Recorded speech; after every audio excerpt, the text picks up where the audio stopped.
The message came at 6:43 in the morning. I was still in bed, still smiling, still thinking I was about to spend a week on a cruise with my son. Plans changed. You are not coming on the cruise. My wife wants only her family. That was it. No επάλεγει. No explanation. Just that. I stared at my phone. The room felt quiet in a way that hurt. Like the walls were listening. Like the house knew before I did. I am Maria. I am 56 years old. I am the woman who paid for that cruise. Every ticket, every cabin, every excursion. I paid for all of it. I am also the woman who bought the house they live in.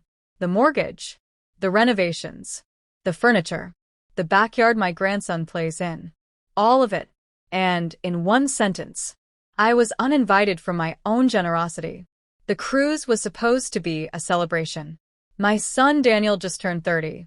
He said he wanted memories. He said he wanted family. He held my hands when he said it. Mom, this means everything.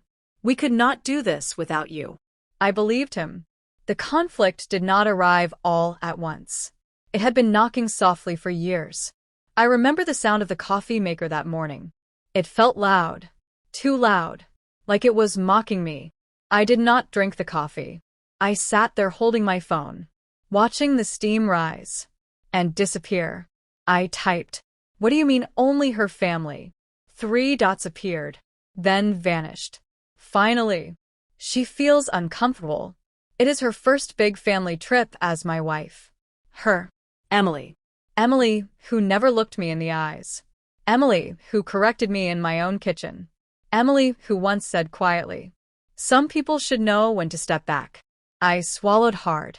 I had welcomed Emily from day one, paid for their wedding, paid for their honeymoon, smiled through every cold thank you, every forced hug, every moment she reminded me, "We're building our own family now." I typed again. I paid for the cruise. This time the reply came fast. "I know. I will pay you back later." Later. That word stayed with me. It echoed, like a promise that would never be kept. I did not reply. I stood up slowly. The floor was cold under my feet. The house felt bigger, hollower. I suddenly felt very small. Not weak, just unseen. I thought about the last 3 years. How Daniel stopped calling unless he needed help. How Emily always answered his phone. How Sunday dinners became excuses. How holidays turned into quick visits. How my birthday became a single text sent hours late. I replayed moments I had ignored. Emily rolling her eyes when I offered advice. Daniel avoiding my gaze when she spoke over me. The way decisions were made without me. Even when my money paid for them. I told myself it was normal. That children grow. That mothers must step back. But this was not distance. This was erasure. That morning something inside me shifted. Not violently. Not dramatically. Quietly. Like a door closing behind me. A door I realized had been open too long. By noon I was calm. Too calm. The kind of calm that arrives after grief. The kind that makes decisions feel easy. I called the cruise company. My voice sounded polite. Almost cheerful. "Hello. I need to cancel a reservation." They asked for the booking name. I gave it. They asked for the reason. I said personal. They explained the refund process. 48 hours. Every dollar. Every cent. Back to my account. When I hung up, I expected guilt. Pain. Regret. Instead, I felt relief. Then I made another call. To the bank. "I would like to close the mortgage account on the Maple Street house." The woman paused. "Ma'am, that property is currently occupied." "Yes. By my son and his wife." Another pause. Longer this time. "Are you sure?" I looked around my living room. The photos. The framed memories. The proof of a life spent giving. "I am very sure." The process began. Documents. Emails. Signatures. Legal language that sounded final. And freeing. By evening the for sale sign was ordered. By night the listing was live. That house. The one I decorated. The one I repaired. the one I filled with food and warmth and forgiveness, was no longer theirs. The next morning Daniel called. His voice tight. Sharp. Confused. Mom. Why was the cruise canceled? I leaned back in my chair. The same chair Emily once said looked old. The same chair I bought. Plans changed. I said. What does that mean? It means I felt uncomfortable. Silence stretched between us. Mom, this is serious. Emily is upset. Her parents already packed. Upset. I repeated. That must be difficult. His voice hardened. You embarrassed us. No. I said calmly. You embarrassed yourself. I hung up. 2 weeks passed. The house sold faster than expected. Cash buyer. No dilas. No negociations. I told no one. I warned no one.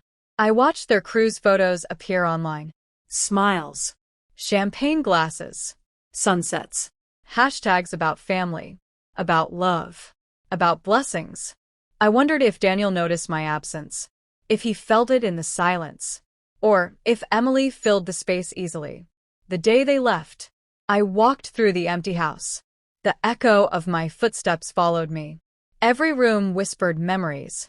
Christmas mornings. Birthday cakes. Daniel running down the stairs, calling my name. I stopped in the kitchen. Ran my hand along the counter. Let myself feel it. Then let it go. I placed the keys on the counter. Locked the door. And walked away. That night, I left town. While they laughed on the deck. While Emily posed with her parents. While Daniel pretended everything was perfect. I drove through darkness. Crossing state lines. Breathing easier with every mile. When they came back, reality was waiting. Daniel called screaming. Mom. What is going on? The key does not work. I could hear Emily crying. Her voice sharp. Panicked. I sold the house. I said. You cannot do that. He shouted. I already did. You ruined us. Emily screamed. No. I said.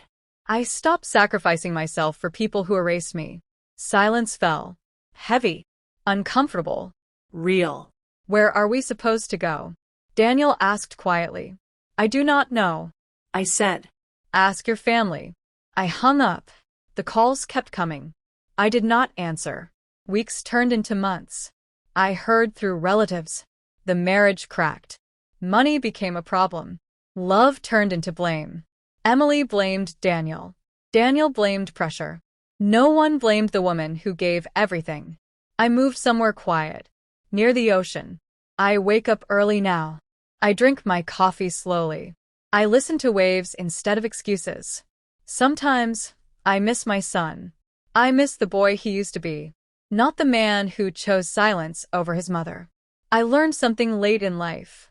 But I learned it clearly. Being a mother does not mean being invisible. Love does not mean accepting disrespect. They took a cruise without me. I took my freedom back. And when they came back, the house was gone. Just like the version of me they thought would always stay.